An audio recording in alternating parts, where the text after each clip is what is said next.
দুই যুগ আগে রমনা বটমূলে সংগঠিত বোমা হামলা মামলায় দোষীদের বিরুদ্ধে সিদ্ধান্ত আসতে পারে আজ।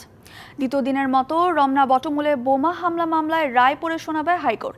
বিচারপতি মোস্তফা জামান ইসলাম ও বিচারপতি নাসরিন আক্তারের সমন্বয়ে গঠিত হাইকোর্ট বেঞ্চ এ রায় ঘোষণা করবেন। এর আগে গেল ৮ মে বহুল আলোচিত এ মামলার রায় পড়া শুরু করে উচ্চ আদালত। ২০০১ সালের ১৪ এপ্রিল রমনা বটমূলে পহেলা বৈশাখের অনুষ্ঠানে বোমা হামলা হয়। এতে ঘটনাস্থলেই ৯ জন নিহত হন, পরে হাসপাতালে মারা যান একজন।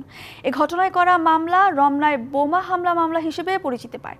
২০১৪ সালের ২৩ জুন ঢাকার দ্বিতীয় অতিরিক্ত মহানগর দায়রা জজ রুহুল আমিন রায় দেন। রায়ে মুফতি হান্নান সহ ৮ জনের মৃত্যুদণ্ড এবং ৬ জনের যাবজ্জীবন কারাদণ্ড দেওয়া হয়।